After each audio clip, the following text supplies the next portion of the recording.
여러분 안녕하십니까? 반갑습니다. 요셉 때에 야곱의 가족 70명이 애굽으로 들어가게 되죠. 한 350년 정도의 시간이 이렇게 흘러가면서 엄청나게 야곱 족속들의 숫자가 불어납니다. 그런데 이제 문제가 생기는 거예요. 요셉을 알지 못하는 다른 왕 바로가 등장을 하게 되죠. 여러분이 바로란 말이 고유명사 사람 이름이 아니에요. 왕이라는 뜻의 명칭이에요. 그래서 새로운 왕, 요셉을 알지 못하는 왕, 그 왕이 나타났다 이겁니다. 이제 큰일 나게 됐어요. 무슨 얘기인가 하면은 애굽 왕조는요, 초기 왕조, 중기 왕조, 말기 왕조 이렇게 나누거든요. 초기 왕조, 애굽 사람들이 함족 계열이에요. 그런데 함족 계열의 왕이 초기에 다스리고 중기에는 셈족 계열의 왕이 등장을 해요. 이 셈족 계열은 요셉, 야곱, 이삭, 아브라함의 그 계열이거든요. 그래서 요셉이 셈족 계열의 왕이 통치할 때 들어와서 대우를 받은 거죠.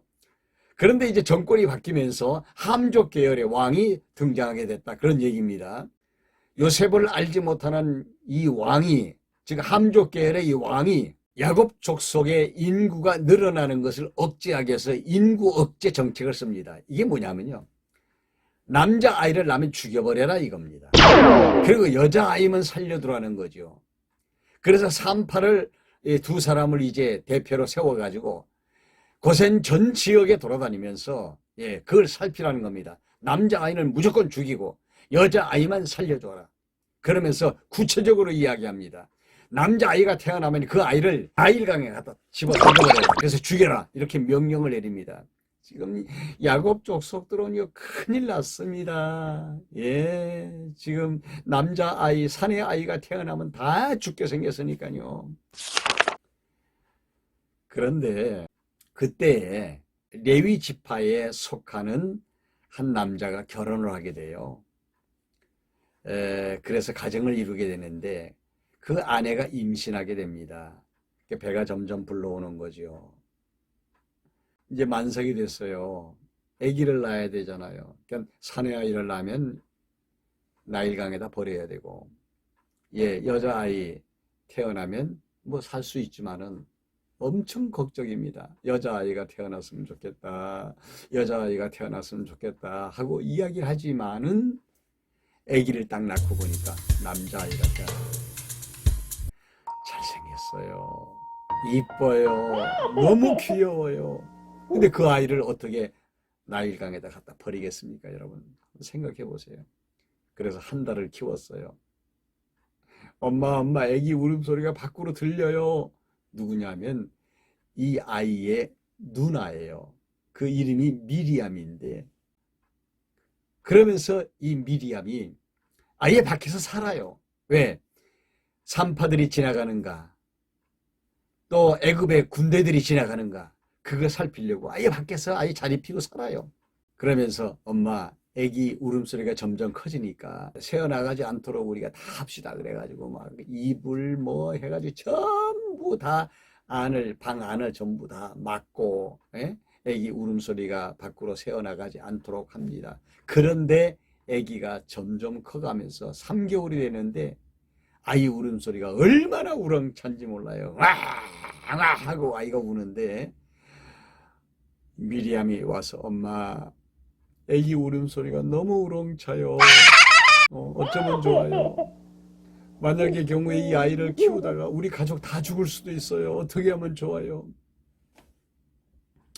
엄마가 갈대로 만들어진 상자를 하나 가져오라고 그랬습니다. 아이를 집어넣을 만한 상자를 가져오라. 그러니까 미리암이 상자를 가져왔습니다. 그것을 안으로 밖으로 칠을 해가지고 물이 새지 않도록, 그리고 거기다 이불을 깔고 아이를 거기다 뉘고 엄마가 아이가 들어있는 상자를 미리암에게 주면서 네가 나일강에다 갖다가 띄워라. 이 아이의 죽고 사는 것은 하나님이 결정하실 거야 하면서 엄마가 울면서 아이를 그 딸 미리암에게 맡깁니다. 미리암도 울면서 이 아이를 데리고 어떻게 나일강을 향해서 갑니다. 혼자 그것도 들킬까봐. 네. 그래서 나일강 갈 때 숲 사이에다가 흐르는 물에 이 아이를 띄웁니다. 우리 애기야, 사랑하는 내 동생아, 살아라. 하나님 살려주세요. 네, 하나님 살려주세요. 하면서 울면서 이 아이를 물에다 띄웠는데 둥둥둥둥 또 내려갑니다. 한 발자국 한 발자국 조심스럽게 그 상자를 보면서 미리암이 따라갑니다. 근데 점점 애굽의 궁, 바로의 궁 있는 쪽으로 점점 가까이 가는 거예요. 그래서 따라갑니다. 따라가는데 마침 그때 바로의 딸 공주가 목욕을 하러 왔어요. 그래가지고 그 아이를 이제 발견하게 됩니다. 저 상자가 뭐냐? 가서 건져 오너라. 그 상자를 건져다가 뚜껑을 열어보니까 아주 예쁜 아이가 공주에게 인사를 합니다. 공주가 이 아이를 보고 홀딱 반해버렸어요. 그러면서 자기 신하들을 보고, 이 아이는 이제부터 내 아들이다. 너희도 잘 알지 않느냐? 나는 아들이 없다. 이거 내 아들 삼아서 내 뒤를 이어가게 할 것이다. 그때 공주가 역사적으로는 하셉수트라고 하는 공주인데요. 자기 아버지의 이복 동생과 결혼을 했어요. 자기 몸에서는 아들이 없어요. 근데 다른 여자에게서는 또 아들이 하나 있어요. 근데 자기에게는 아들이 없어요. 14년 지난 다음에 그 남편이 죽습니다. 그리고 난 다음에는 자기 남편의 첩시를 통해서 낳은 아들이 이제 왕이 되죠. 그런데 그 어리기 때문에 이 하셉수트 이 공주가 이제 애굽을 다스립니다. 그러면서 자기를 아예 바로라고, 자기를 아예 왕이라고, 이 나라의 여왕이다 그렇게 하면서 정치를 합니다. 그런 상황이었어요. 그런 상황에 이 갈상자에 담겨 있는 아이를 발견하게 된 거죠. 물에서 건졌다 하는 뜻으로 모세라고 이름을 짓고요. 자기 아들을 삼습니다. 그러면 잘 자라면 이 모세는 애굽의 바로가 되는 거예요. 왕이 될 수 있다는 이야기죠. 건져가지고 아이가 배가 고프니까 또 웁니다. 어쩔 줄을 몰라 하는데 그때 미리암이 탁 튀어나와서 공주님, 이 아이가 배가 고픈가 봐요. 제가 젖을 먹일 수 있는 유모를 하나 구해가지고 데려올까요? 하면서 나섭니다. 그때 공주가 그래, 유모를 네가 하나 어디서 구해오너라. 그래가지고 미리암이 자기 집 앞 쫓아가서 엄마 이제 우리 동생 살았어요. 엄마 빨리 가요. 지금 유모를 구하니까 엄마가 가야 돼요. 하면서 미리암이 자기 어머니를 데리고 가서 공주에게 소개를 하죠. 자, 그 다음에 역사가 어떻게 진행돼요?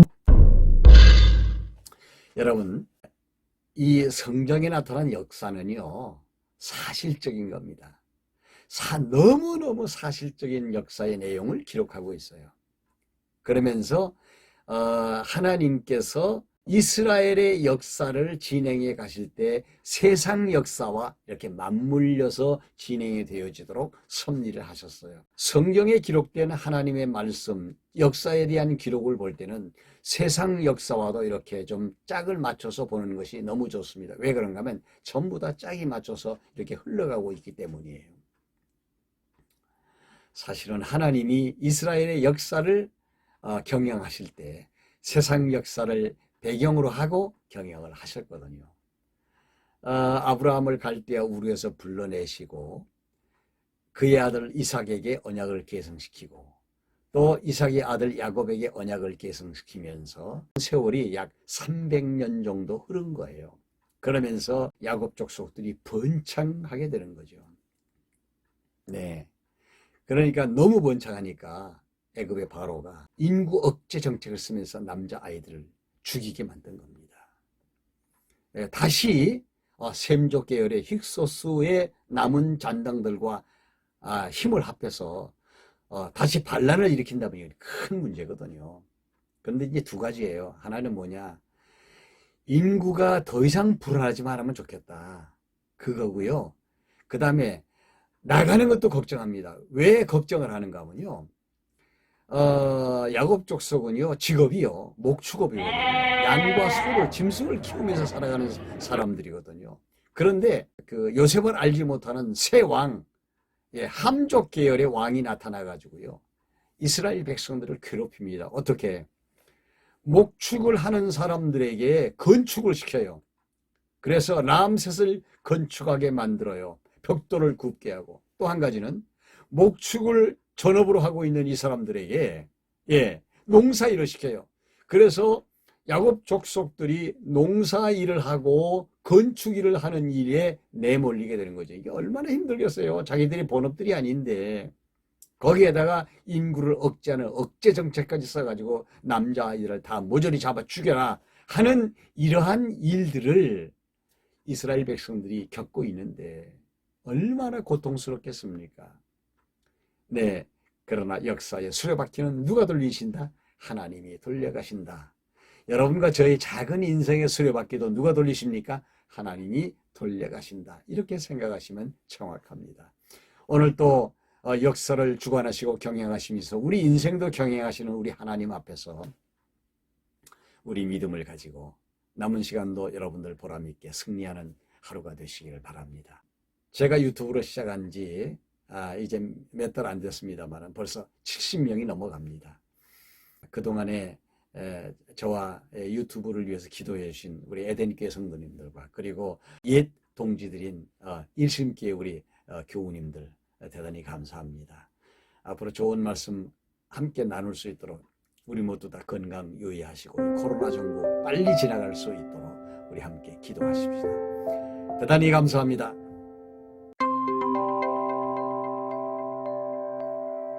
여러분 안녕하십니까?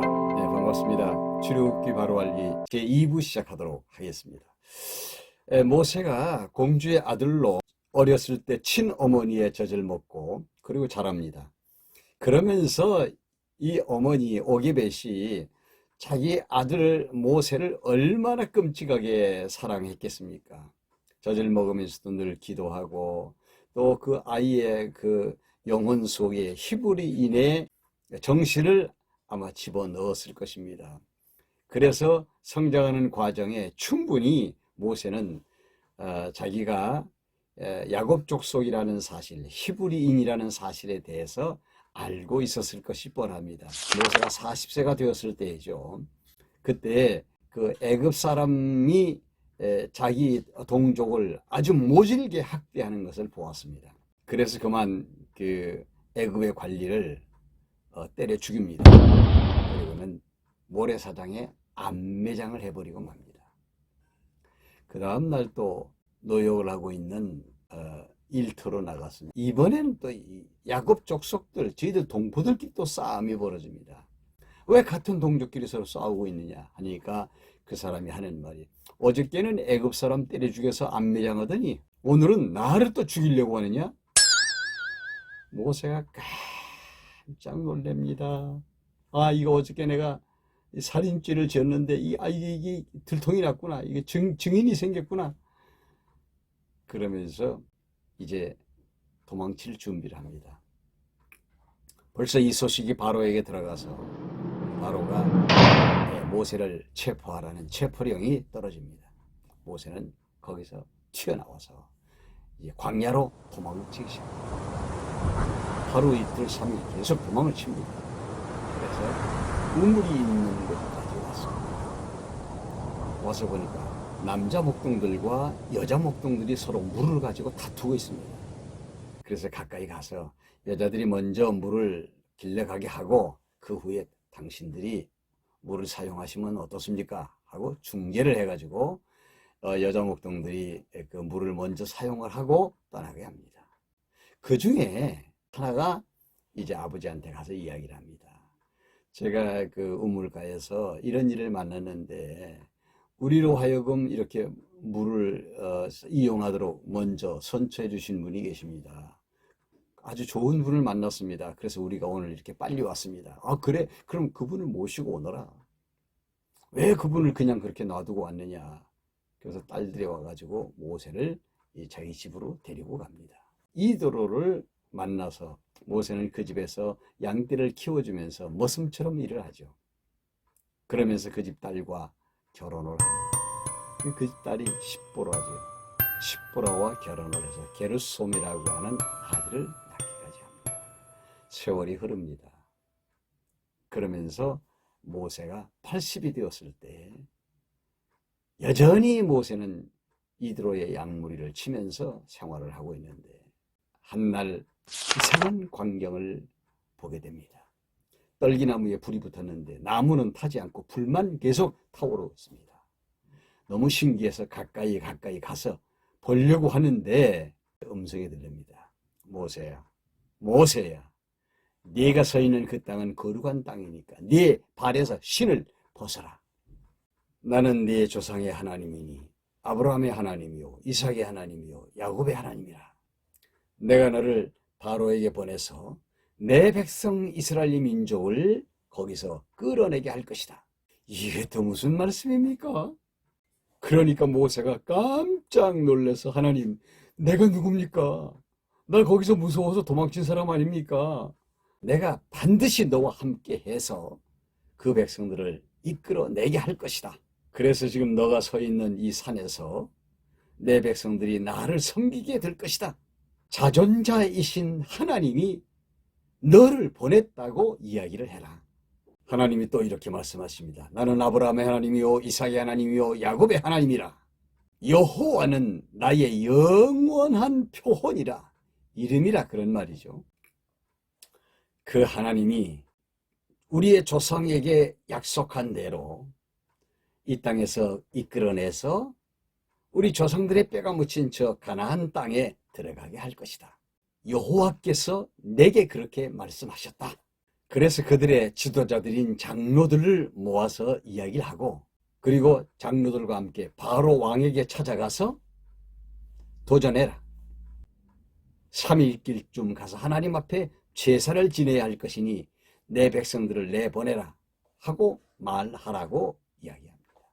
앞에 전개되어질 내용을 미리 말씀을 하셔요.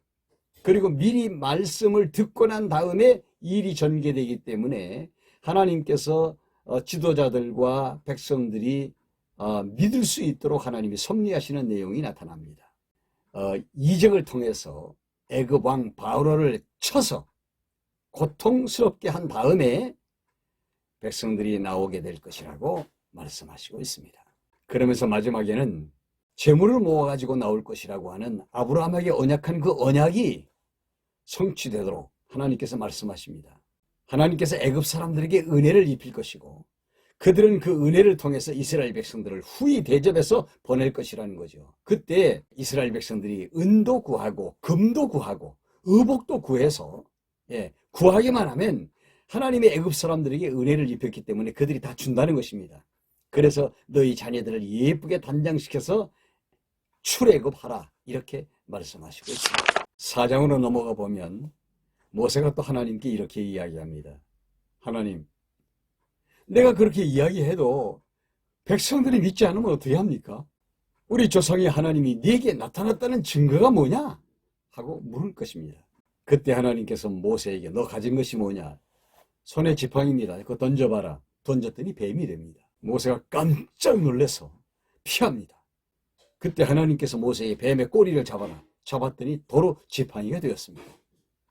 표적을 보여주신 것이죠. 그러시면서 또 말씀하기를 네 손을 품에 넣어봐라. 그래서 손을 품에 넣었습니다. 꺼내봐라. 그랬더니 문둥이 손이 되었습니다. 깜짝 놀라죠. 다시 품에다 넣어라 하고 꺼내보니까 다시 또 여전히 또 건강한 손이 되었습니다. 이스라엘 백성들이 이런 표적을 보아도 믿지 않는다면 흐르는 하수의 물을 떠다가 육지에다가 부어라. 그러면 육지에 부어진 물이 피가 될 것이다. 그러니까 모세가 또 이렇게 이야기합니다.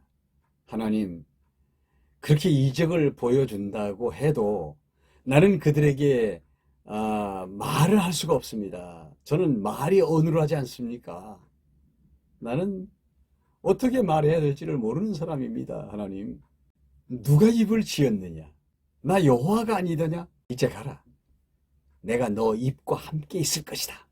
또 모세가 이렇게 이야기합니다. 하나님, 보낼 만한 자를 보내세요. 저는 안 됩니다. 하나님께서 화를 내시면서, 그래, 좋다. 너희 형 아론이 말 잘하는 걸 내가 알고 있다. 내가 아론을 너한테 보내줄 것이다. 네가 그에게 말하면 그가 바로에게 대언을 할 것이다. 그리고 백성에게도 네 말을 전하게 될 것이다. 이렇게 되면 너는 아론에게 하나님처럼 될 것이야. 너는 그 지팡이를 손에 잡고 애굽으로 가거라. 모세가 장인 이드로에게 찾아가서 이만저만해서 하나님을 만났는데 하나님이 저를 애굽으로 가라고 하십니다. 어떻게 하면 좋습니까? 그러니까 이드로가 편안히 가거라. 이렇게 이야기합니다. 그래도 모세가 두려워하니까 하나님이 또 모세에게 말씀하십니다. 너에게 체포령을 내렸던 그 바로가 죽었다. 안심하고 가거라. 지금 가서 보면 또 다른 바로가 지금 있을 것이다. 걱정하지 말고 가라. 너는 내가 보여준 그 이적을 바로를 만나면 거기서 행하여 모세에게 말씀하십니다. 하나님께서 네가 애굽에 가거든 내가 너한테 보여준 이적을 바로 앞에서 행해라. 그러나 바로가 그렇게 행했다고 해서 네 말을 들어주지는 않을 것이다. 왜냐하면은 내가 바로의 마음을 아주 강팍하게 만들 것이기 때문이야. 라고 말씀해 주십니다. 미리 다 이야기를 해 주셔요. 그러면서 하나님이 역사를 진행해 가시는 거죠. 쉽게 일이 되어질 수 있도록 하나님이 그렇게 역사하시는데 모세가 소심한 나머지 믿음이 없습니다. 자꾸 질문하고 못한다고. 이게 뭐냐? 대제국 애굽에게 도전하는 일을 위하여 하나님이 모세를 준비시키는 장면이라고 생각하시면 됩니다. 그러면서 바로에게 찾아가서 이스라엘 민족은 내 장자니까 내보내라. 그래서 그들을 내보내서 나를 섬기게 하라. 이렇게 확실하게 이야기하라고 말씀을 주십니다. 그리고 자초지정을 아론에게 먼저 이야기하고 그리고 아론이 이스라엘의 그 지도자들, 장로들을 다 모아서 이제 애굽을 탈출할 계획을 세웁니다. 그리고 하나님께서 보여주신 그 이적을 이스라엘 백성의 지도자들 앞에서 보여줍니다. 그러면서 하나님이 우리 백성들을 돌아보셨다고, 여호와 그분이 우리 백성들의 고난을 감찰하셨다고 말을 전해줄 때 백성들의 지도자들이 하나님을 향하여 경배를 합니다. 오늘 이 이야기 속에 담겨져 있는 의미가 있습니다. 들어있는 아주 중요한 것, 하나님이 당신 자신을 여호와로 소개하시죠. 나는 아브라함의 하나님, 이삭의 하나님, 야곱의 하나님이라고 계속 말씀하시는 내용이 거듭거듭 나타나는데 이 의미가 무엇인가 하는 것이죠. 여러분, 하나님이 여호와라는 사실을 말씀하시면서 아브라함의 하나님, 이삭의 하나님, 야곱의 하나님, 3대의 하나님을 계속해서 증거하시는 것은 어떤 이유일까요? 하나님께서 모세와 이스라엘 백성들에게 하나님이 어떤 하나님? 언약하시는 하나님, 언약의 하나님. 그 하나님이 어떤 하나님? 그 언약을 성취하시는 하나님. 그 하나님의 고유명사, 존귀하신 이름이 뭐? 여호와. 이거 가르쳐주는 거거든요. 이제 계속해서 하나님이 여호와라는 사실을 계속해서 계시하십니다. 성경 전체는요, 하나님이 여호와라는 사실을 가르쳐주는 거예요. 구약이든 신약이든 다 마찬가지입니다. 그래서 성경의 대주제 여호와입니다. 그래서 여호와의 이름이 비로소 이스라엘 백성들의 출애굽 현장에서 드러나게 되는 거죠. 다음 시간에는 제5장으로 넘어가서 바라를 만나는 장면으로부터 말씀을 드려보려고 합니다. 구독 버튼 안 누르신 분들 눌러주시고요. 여러분 제발 부탁인데 같이 다른 사람들과 공유할 수 있도록 좀 피하래 주시면 좋겠다. 그런 생각이 듭니다. 대단히 감사합니다. 다음 시간에 또 뵙겠습니다. 여러분 안녕하세요. 반갑습니다. 출애굽기 바로 알기 제3부를 시작해 보도록 하겠습니다. 애굽에서의 모든 역사가 어떻게 전개될 것인지 다 가르쳐 줍니다. 가르쳐 주신 다음에 하나님이 역사를 진행해 가시지요. 하나님께서 말씀하시는 대로 찾아가서 내 백성을 보내라 이렇게 말하라고 하니까 모세와 아론이 바로를 찾아가서 똑같이 얘기합니다. 그때 바로가 말을 합니다. 여호와가 누구니 내가 어떻게 알아서 너희들을 보내겠느냐. 감독들을 불러다가 이스라엘 백성들에 대하여 아주 강하게 압박을 해라. 벽돌을 굽는 지푸라기를 주지 말고 벽돌의 생산량을 유지하도록 하라 하고 명령을 내립니다. 그때부터 이스라엘 백성들은 짚을 주지 않으니까 여기저기서 마른 풀들을 주워다가 그걸 만드는데 여전히 그 전처럼 벽돌의 생산량을 똑같이 해야 되니까 얼마나 힘이 들겠습니까? 난리가 났습니다. 모세가 바로를 만나고 나오는데 이스라엘 백성들이 모세를 만나서 이렇게 이야기합니다. 왜 갑자기 나타나서 우리를 이렇게 힘들게 합니까? 우리가 바로에게 또 그의 신하들에게 미운 물건이 되었습니다. 이렇게 말하니까 모세와 아론이 또 기가 막히죠. 하나님 앞에 기도합니다. 하나님 시키는 대로 했습니다. 내 백성들은 학대를 더 강하게 받게 되고 하나님은 이스라엘 백성들을 구원하지 아니하시니 이 모습을 바라보려니까 가슴이 아파서 못 견디겠습니다. 6장으로 넘어가 보겠습니다. 하나님께서 모세에게 또 말씀하시기를 내가 더 강하게 모세를 다룰 것이다. 걱정하지 말라. 아브라함의 하나님, 이삭의 하나님, 야곱의 하나님은 언약의 하나님 여호와요. 그 언약을 성취시키는 여호와다. 나는 여호와야. 이것을 바로에게도 알려주고 너희 백성들에도 알려주기 위해서 내가 지금 이 역사를 이루고 있는 거야. 전에는 누구에게도 내가 여호와인 것을 알려주지 않았지. 그러나 지금 자손 언약이 성취되고 있는 이 현장에서 너희들에게 나는 언약한 여호와요. 나는 성취시키는 여호와인 것을 너희들에게 알려주는 것이다 하면서 모세에게 말씀하십니다. 내가 아브라함과 이삭과 야곱에게 언약한 대로 너희들이 번성하는 자손이 되게 했고 더 나아가 이제 이 땅을 빠져나가서 내가 아브라함과 이삭과 야곱에게 약속한 땅을 차지하기 위해서 떠나야 된다 라고 말씀하시면서 너희는 내 백성이 될 것이다. 이제 이렇게 이야기를 해도 이스라엘 백성들은 말 듣지 않습니다. 왜냐하면 이 바로의 학정 때문에 이 벽돌 굽는 일이 이게 여의치 않거든요. 더 심하거든요. 그래서 모세의 말을 믿으려고 하지 않습니다. 하나님께서 모세에게 또 말씀하십니다. 야, 바로에게 찾아가서 내 백성을 보내라고 이야기해라. 하나님, 이스라엘 백성들도 나를 인정하지 않으려고 하는데 바로가 내 말을 인정하겠습니까? 아유, 나는 못할 것 같습니다. 내가 말이라도 잘하면 좋겠는데 나는 말도 잘 못하는데 이거 참 어떻게 해야 될지 모르겠습니다. 자신 없습니다, 하나님. 이렇게 이야기를 합니다. 모세와 아론이 이스라엘 백성들의 지파별로 그들을 지도하고 있는 지도자들을 전부 모읍니다. 6장 중반부부터 보면은 지도자들의 그 이름이 쫙 나열됩니다. 그들이 그렇게 번창하면서 살 때에도 그들은 지파별로의 어떤 움직임이 있었던 것 같아요.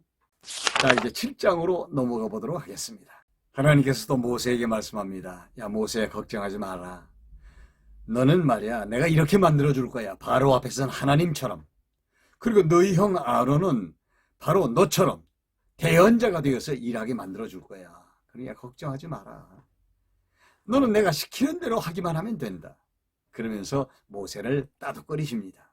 또다시 가서 모세가 바로에게 말합니다. 여호와 하나님께서 당신에게 내 백성을 내보내라고 하십니다. 내보내십시오. 아주 강력하게 이야기를 합니다. 이제 바로 앞에 가서 이적을 보여라.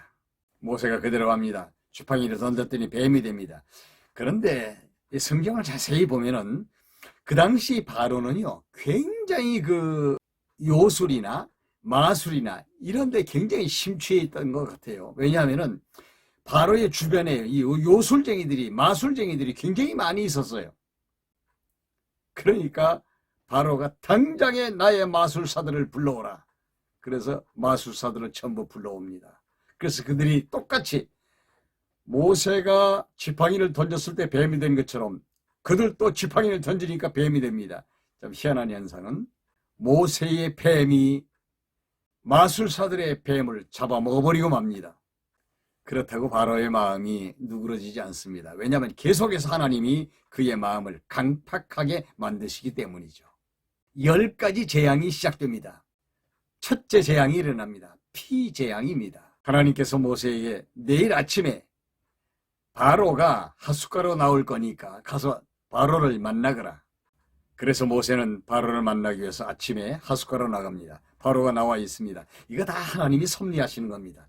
하나님이 바로가 하숫가에 나올 것까지 알고 계시면서 내일 아침이라고 말씀하시고 모세를 보내시죠. 이 성경은 기가 막힙니다. 바로가 지 맘대로 하는 것 같지만 그 걸음 하나하나도 하나님이 인도하신다는 걸 알 수 있게 됩니다. 모세가 바로를 만나서 똑같이 이야기합니다. 하나님이 내 백성을 내보내라고 말씀하십니다. 어떻게 하시겠습니까?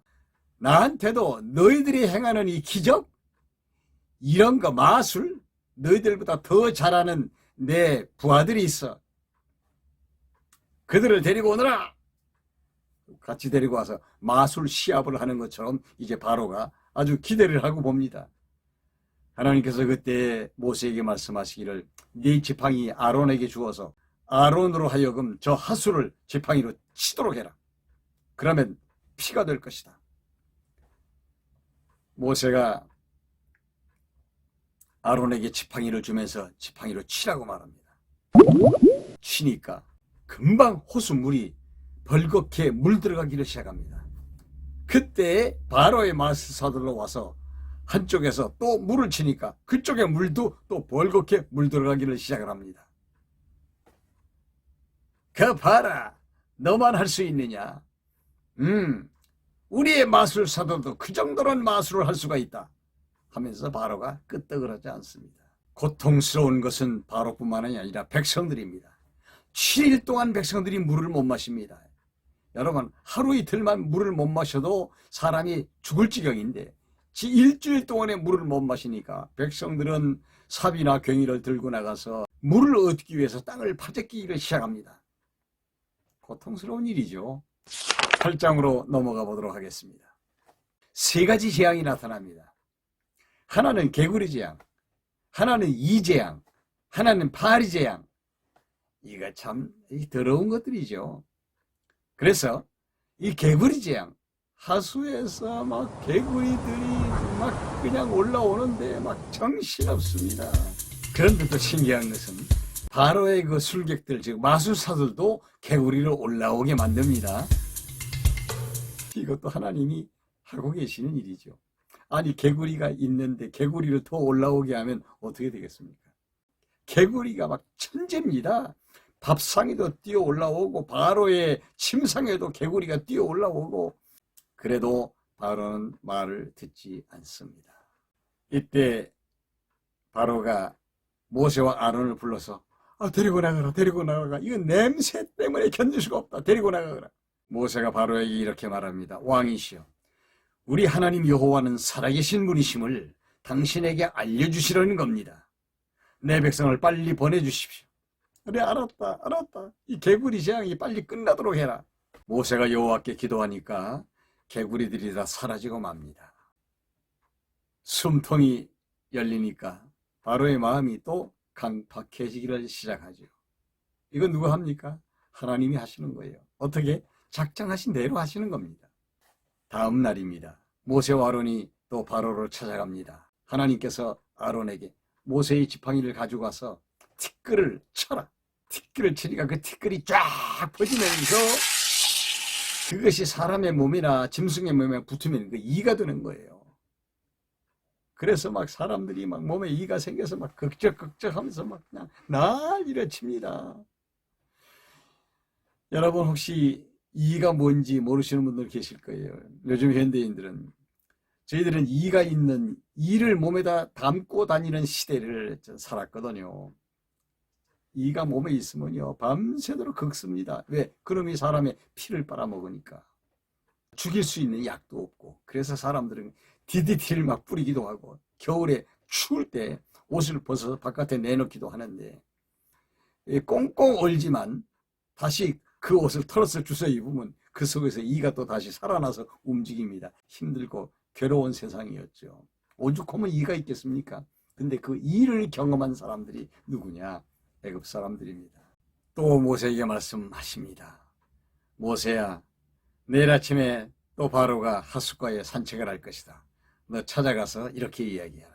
너 만약에 말을 듣지 않으면 파리떼를 보내가지고 애굽 전체의 파리가 덮이게 할 것이다. 그렇게 이야기하거라. 모세는 하나님이 시키는 대로 이제부터 하는 거예요. 바로 왕이시여, 하나님의 백성들을 빨리 보내시오. 그래서 우리 백성들이 광야에 가서 하나님 앞에 제사를 드릴 수 있도록 해주시오. 듣지 않습니다. 그때 파리떼들이 윙윙 하면서 어디선가 날라오기 시작하더니 밥을 먹을 수가 없습니다. 파리가 막 거먹게 붙어가지고 막 입속으로 들어가니까 이것도 힘들고 고통스러운 일이죠. 그러나 바로는 말을 듣지 않습니다. 왜 그렇습니까? 하나님이 강팍하게 만들었어요. 계획대로 하시는 거예요. 너무 힘드니까 바로가 그래 알았다. 가라. 가기는 가는데 너무 멀리는 가지 마라. 이게 참 술책이죠. 어떻게든지 이스라엘 백성들을 붙잡아서 일을 시키기 위해서, 왜냐하면 이스라엘 백성들이 떠나게 되면 애굽의 경제가 무너지게 되기 때문에 그렇습니다. 다음 시간에 계속해서 그 10가지 재앙에 대해서 좀 더 말씀을 드리면서 재앙과 관련된 내용을 마무리하도록 하겠습니다. 여기까지 따라와 주신 여러분 대단히 감사합니다. 다음 시간에 또 뵙겠습니다. 여러분 안녕하세요. 제4부 시작하도록 하겠습니다. 여러분이 출애굽기의 기록은 사실적인 기록입니다. 이 기록을 통해서 하나님이 여호와인 사실을 증거하고 계시죠. 이스라엘 백성들에게 아주 각인을 시킵니다. 그러면서 이제 이후의 역사 속에서 나는 애굽 땅 종되었던 곳에서 너희를 인도한 여호와니라, 이렇게 계속해서 하나님 자신을 소개하는 내용이 앞으로 이제 성경 속에 전개가 되어집니다. 중요한 것, 하나님은 언약의 하나님. 중요한 것, 하나님은 성취의 하나님. 어떻게 언약이 성취되어지는지를 성경 전체에서 우리에게 보여주고 있습니다.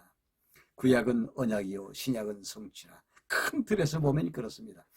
오늘 계속해서 10가지 재앙 중에서 남은 재앙에 관련된 내용을 살펴보도록 하겠습니다. 9장에서는 하나님께서 모세를 통해서 악질이라는 재앙을 내리십니다. 여전히 모세가 바로에게 찾아가서 왕이시여, 하나님이 내 백성을 보내라고 하시는데 보내십시오. 바로가 또 말 듣지 않습니다. 모세가 말하기를 모든 생축에 악질이 생겨서 짐승들이 죽어 넘어질 것입니다. 그러나 하나님께서 이스라엘 백성들, 하나님의 백성들이 머물고 있는 고센 땅에는 그런 일이 없을 것이고, 당신의 나라 백성들이 살고 있는 곳에서만 이런 일이 벌어질 것입니다. 말과 낙타와 양과 소들에게 악질이 생겨서 막 짐승들이 막 죽어 넘어지기를 시작합니다. 그러나 이스라엘 백성들이 살고 있는 고센에는 이런 일이 생기지 않았습니다. 그래도 바로는 백성들을 보내지 않습니다. 이번에는 하나님께서 모세와 아론에게 재를 한 움큼 가지고 가서 날리라고 말합니다. 날로 풀무에 재 2움큼을 가지고 날리니까 그 재들이 쫙 퍼지면서 종기가 생깁니다. 독종이라고 기록되어 있어요. 종기가 생깁니다. 금방 붓기 시작하고 애리기 시작하고, 그러면서 퉁퉁 부은 자리가 고름이 들어서 노랗게 살이 변하면서 찢어가지고 고름을 짜내야만 하는 이 독종이 번지기를 시작합니다. 바로의 술객들이 언제나 그 바로와 함께 하다가 이 독종이 생겨서 이 사람들에게 움직이질 못합니다. 그날은 이것들이 오지를 못했다고 성경이 기록하고 있어요. 그러면서 모세가 바로를 책망합니다. 하나님께서 말씀하기를 당신 이보다 더한 재앙이 임하면 당신 죽었을 거야. 근데 왜 안 죽이는지 아나? 당신을 통해서 하나님이 살아계신 여호와요, 능력의 여호와인 것을 보여주려고 그러시는 거야. 교만하지 마. 당신 아주 나쁜 사람이야. 당신이 내 백성들을 계속해서 보내지 않는다면 하나님께서 이번에는 우박을 내려서 밭에 있는 채소나 곡식들을 다 망가지게 만드실 거예요. 우박이 내리면 이 주먹만한 우박이 내리니까 짐승들이 죽을 것이요. 그러니까 짐승들을 다 우리 안으로 집어넣으시오. 그렇게 하고 떠납니다. 근데 우박이 떨어지기 시작하거든요. 맞으면 사람이건 짐승이건 죽습니다. 들에 있는 짐승들이 죽어 자빠집니다. 그런데 우박만 내리는 게 아니라 우박과 함께 불덩이가 쏟아져 내리는 거예요. 상상 초월의 역사라고 볼 수 있습니다. 그런데 고센 땅에는 우박이 없습니다. 바로가 급하니까 모세와 아론을 빨리 데리고 오라고 말합니다. 내가 하나님 앞에 범죄했다. 내가 여호와 앞에 범죄했다. 그러면서 백성들을 데리고 나가라고 막 소리를 지릅니다. 여호와는 의로우시고 나와 내 백성들은 악하도다. 그렇게 말하면서 빨리 데리고 나가라고 말합니다. 모세가 바로에게 말하기를 당신이 통치하고 있는 이 세상이 누구 건지 아십니까? 하나님 여호와의 것인 것을 보여주시는 것이지요. 그렇게 하고 모세가 이제 바로의 궁을 떠납니다. 밖에 나와서 하나님을 향하여 손을 듭니다. 그때 우박이 그치게 되죠.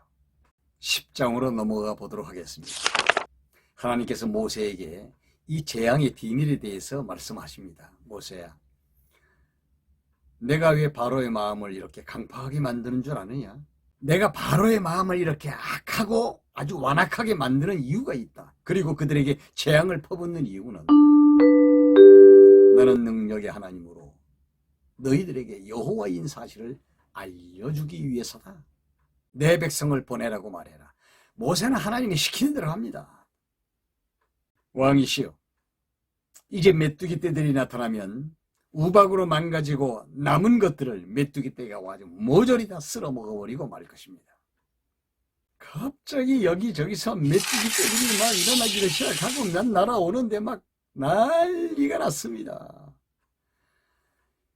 이렇게 시달리고 있는 상황에서 바로의 신하들이 바로에게 찾아와서 말합니다.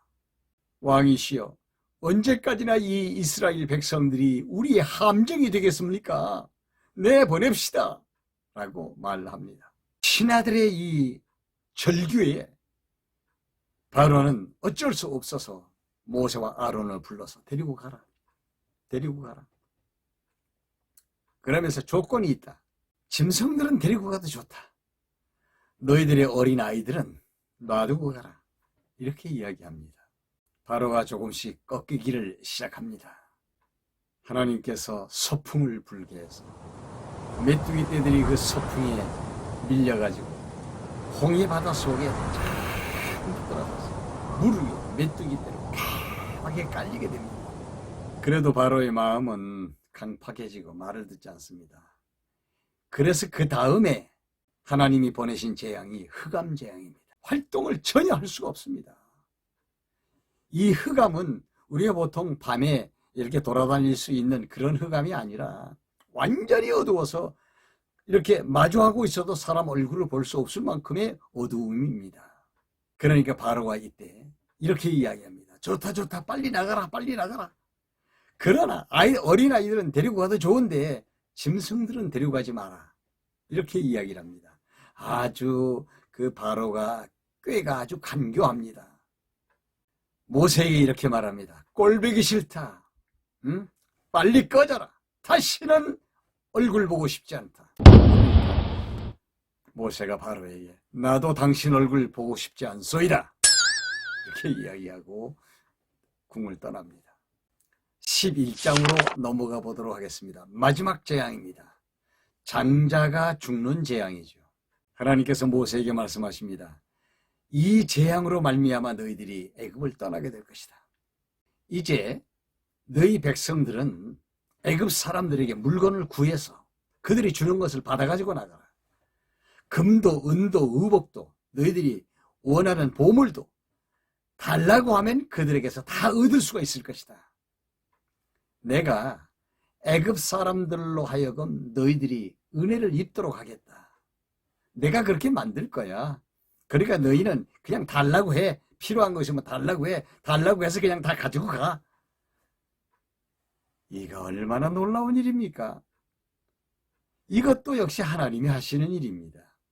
모세는 애굽 전역에서 하나님처럼 되어버렸습니다.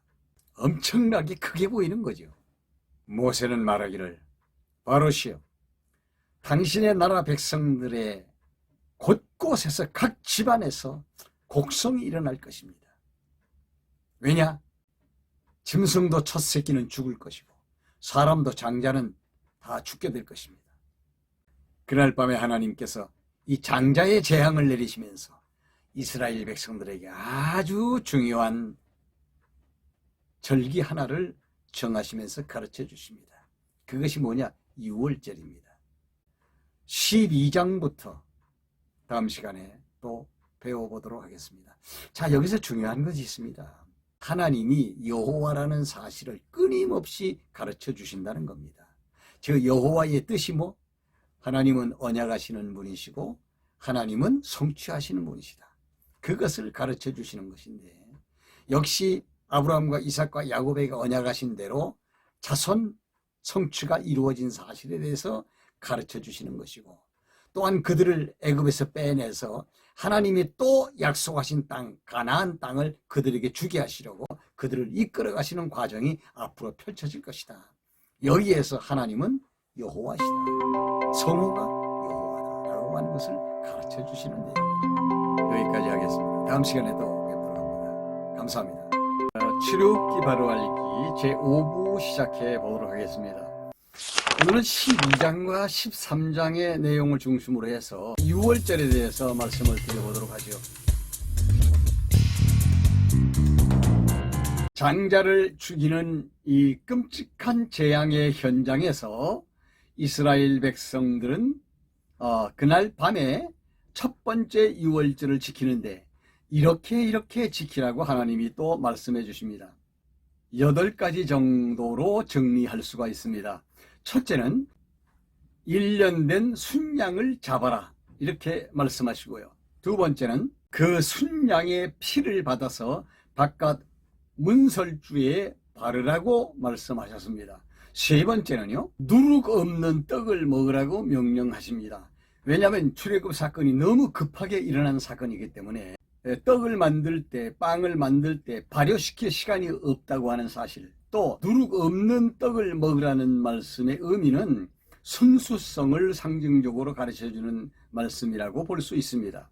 그래서 누룩이 집안에 있으면 안 된다. 누룩을 다 제거하고 누룩 없는 떡을 먹게 하셨습니다.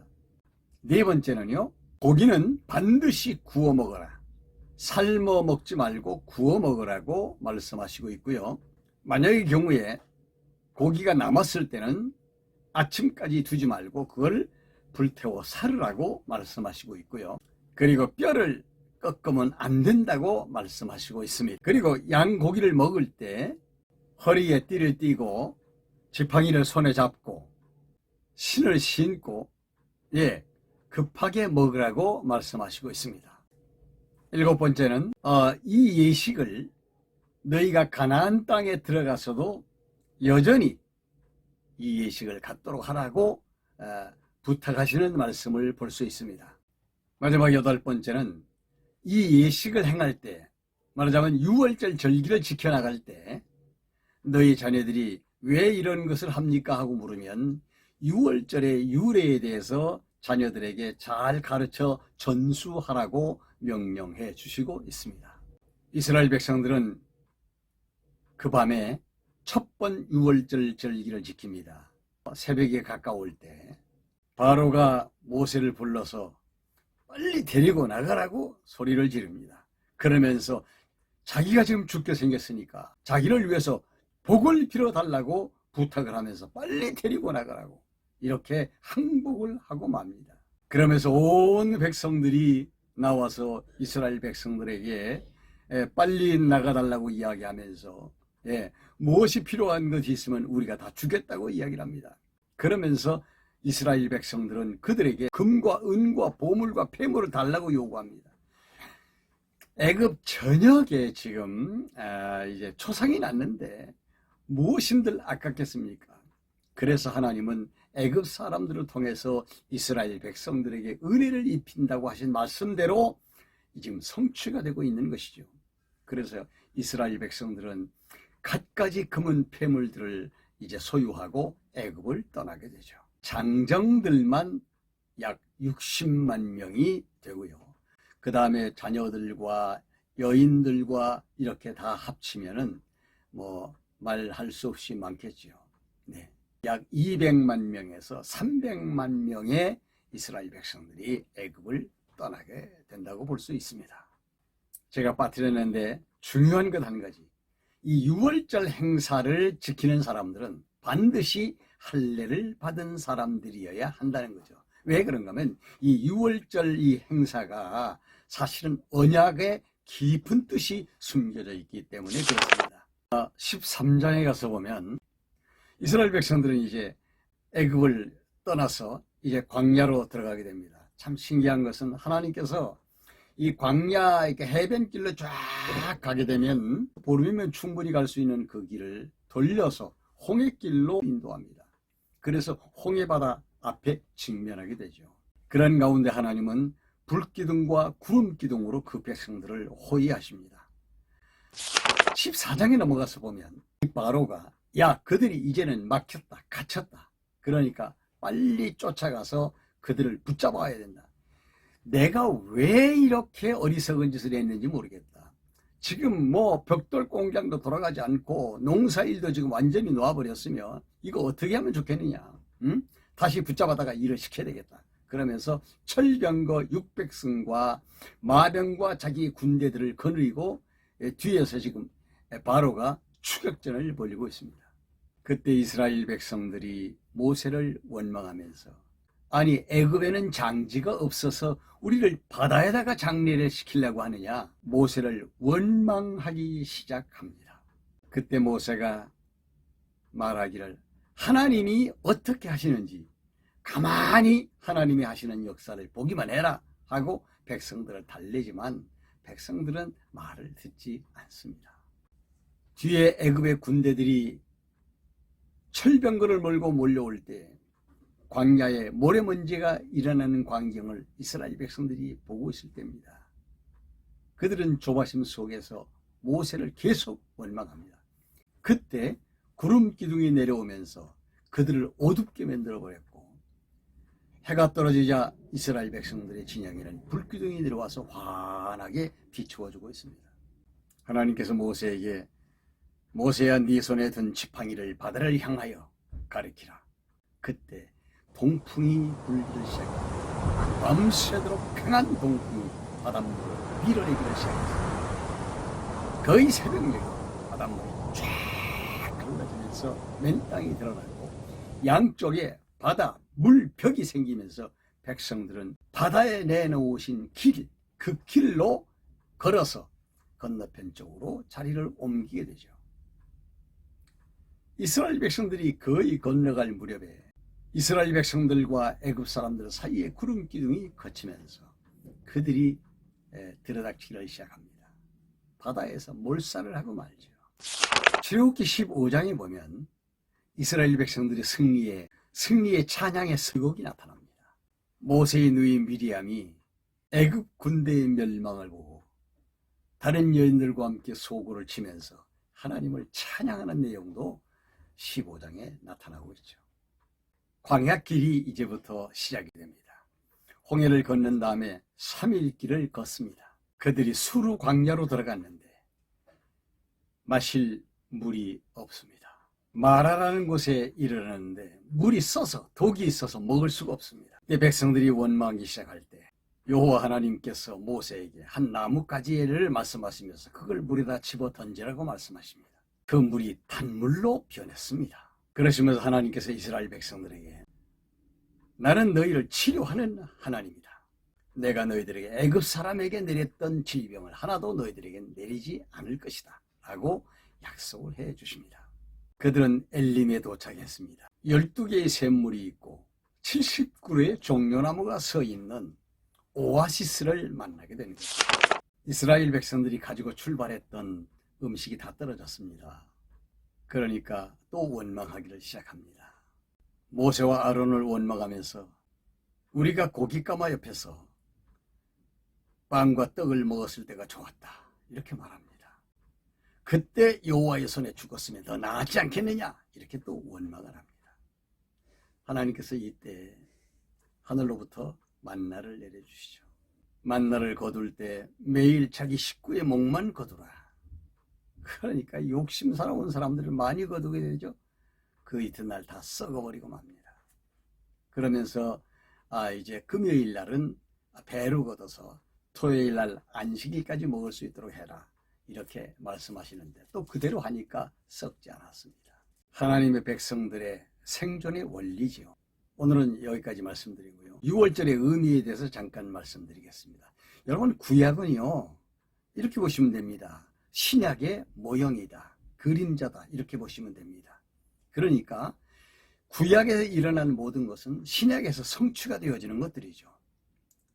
그래서 출애굽 사건으로부터 시작을 해서 이스라엘 백성들의 해방 그리고 광야 생활 이 전체는 다 신약 교회 시대에 성도들에게 성취되어질 내용을 담고 있는 것입니다. 그러면 6월절이 담고 있는 그 모형적 의미는 신약에서 어떻게 이루어졌는가? 여러분 이제 이렇게 생각하시면 됩니다. 이스라엘 백성들이 430년 동안 살았던 애굽이라고 하는 장소는 뭔가? 이건 세상을 상징적으로 보여주는 것이고요. 애굽의 바로는 뭔가? 바로는 불신자들의 영혼을 사로잡고 있는 사탄을 상징적으로 보여주는 것이고요. 그리고 6월절에서 희생된 1년 된 수컷, 그것은 무엇인가?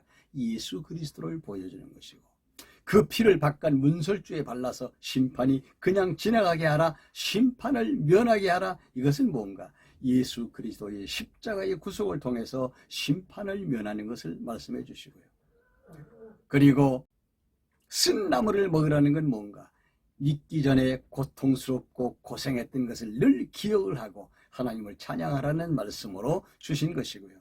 할례를 받은 자들만 이 6월절에 참여하라. 이 말의 의미는 언약을 붙들고 있는 자들의 영원한 기념절이라고 하는 것을 말씀해 주시는 내용입니다.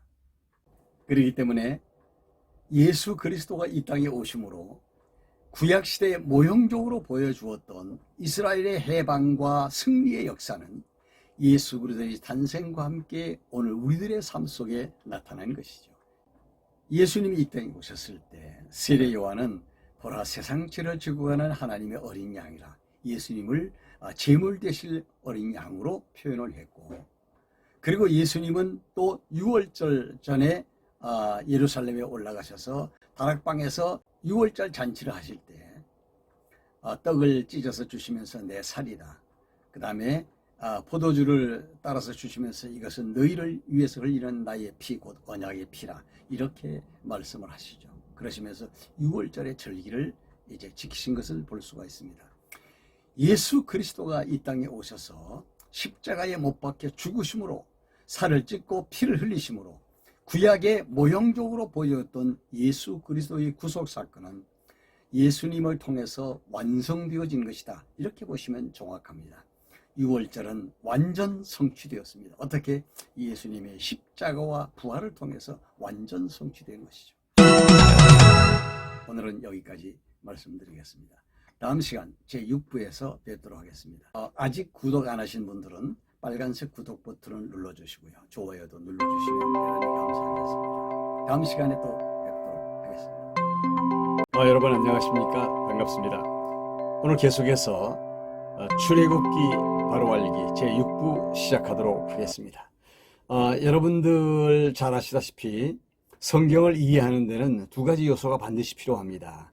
첫째는 뭐냐면 내용을 잘 아는 것입니다. 내용을 충분히 알고 난 다음엔 그 다음엔 그 내용 속에 하나님의 뜻이 담겨져 있습니다. 의미죠. 그래서 내용은 그릇 같은 것이고 의미는 그 내용물입니다. 그래서 내용을 알고 의미를 아는 것이 성경을 제대로 아는 지름길이라고 할 수 있습니다. 오늘 계속해서 17장부터 시작해 보도록 하겠습니다. 신광야를 떠나서 르비딤이라는 곳에 와서 장막을 찾는데 마실 물이 없습니다. 그래서 이 백성들이 목이 가라니까 또 원망을 하기를 시작합니다. 모세와 다투기 시작하죠. 왜 우리를 애굽 땅에서 인도해내서 생축과 우리 자녀들과 우리들이 목말라 죽게 하느냐? 그러면서 모세에게 달려드는 것입니다. 사람들의 손에는 돌이 있습니다. 여차하면 돌로 때려서 모세를 죽이려고 하는 거죠. 모세가 하나님 앞에 하나님 나 돌에 맞아 죽겠습니다. 어쩌면 좋습니까? 하나님께서 모세에게 장로들을 데리고 백성 앞으로 지나서 내가 너에게 서라고 하는 곳에 서 있으라. 내가 그 앞에 있을 것이다. 하시면서 말씀하십니다. 거기가 바로 호렙산 반석이라고 하는 것이죠.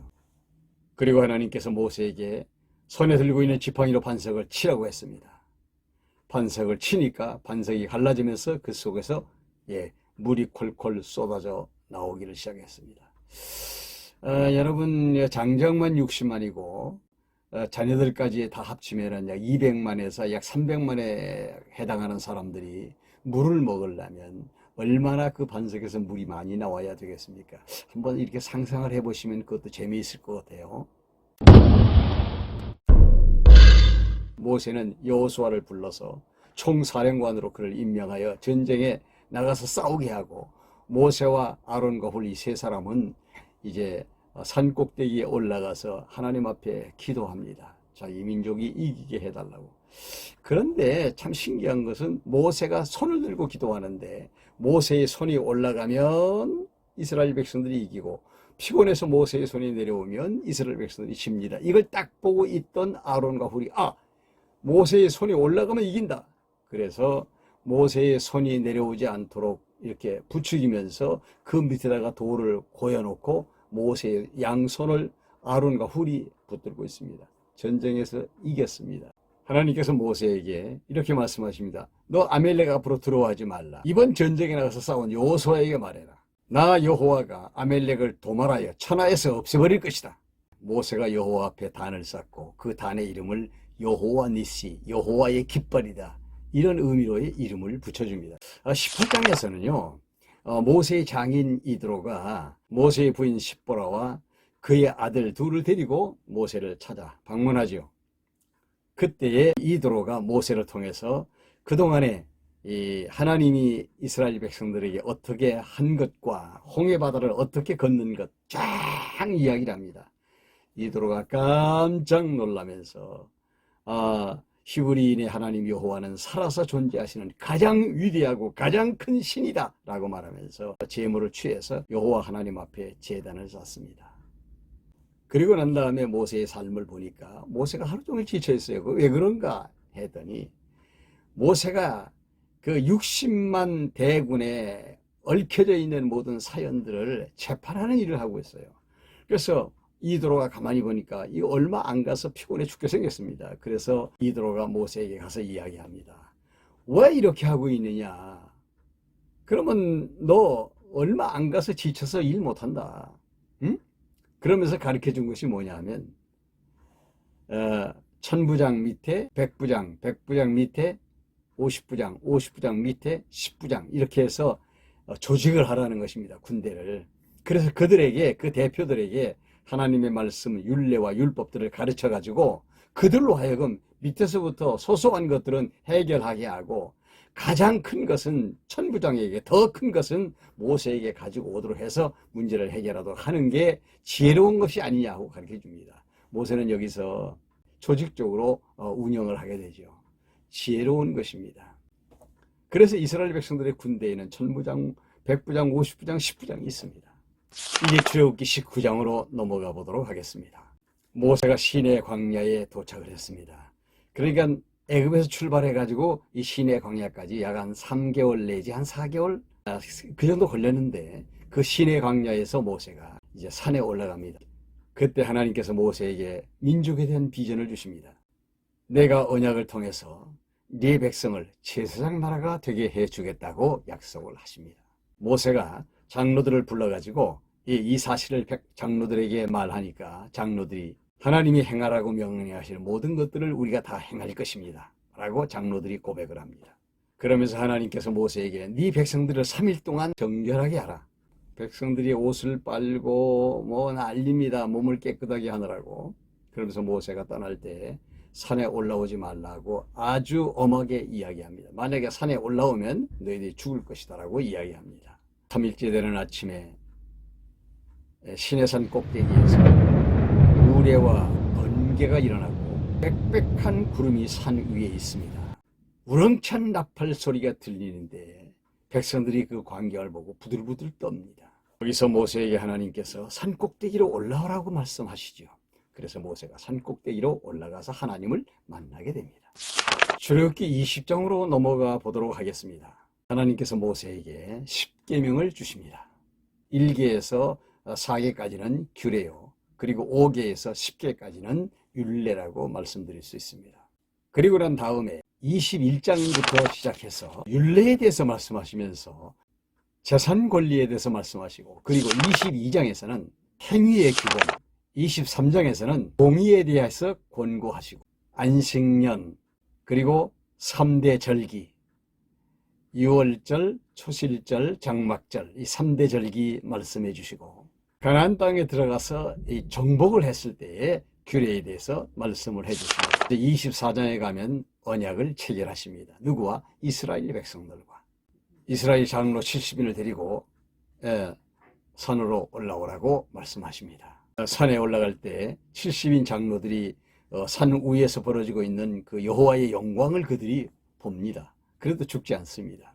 그리고 6일이 지난 다음에 하나님께서 모세를 부릅니다.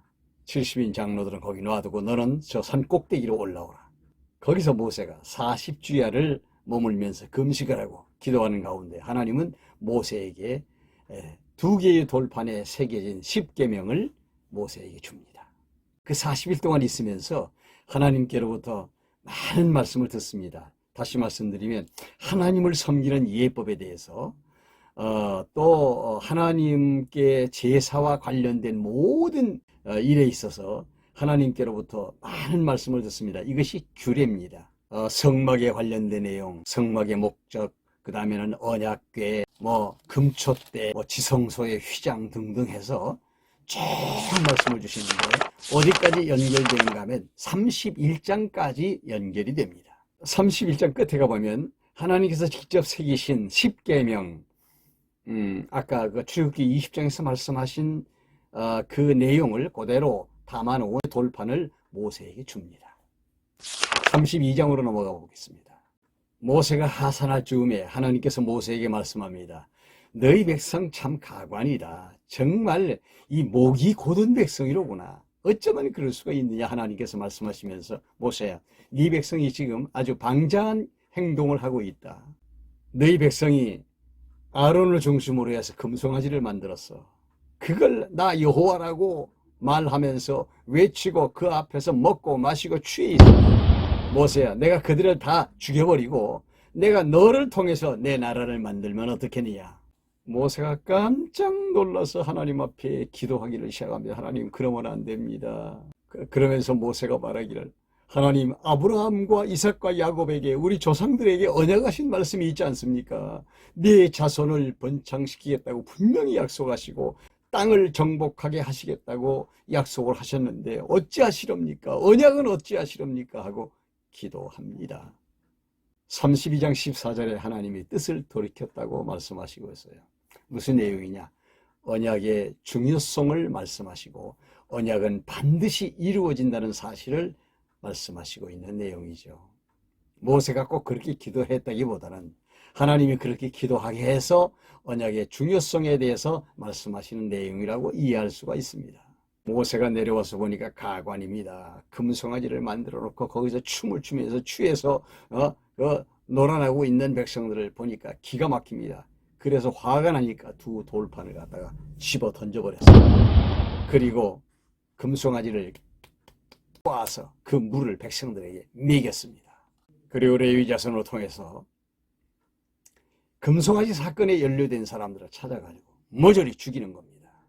그래서 그때 레위 자손의 칼에 죽은 사람이 3,000명이었어요. 많이 죽었죠. 출애굽기 33장으로 넘어가 보도록 하겠습니다. 모세가 회막을 설치하니까 여호와 하나님의 구름 기둥이 회막에 덮입니다.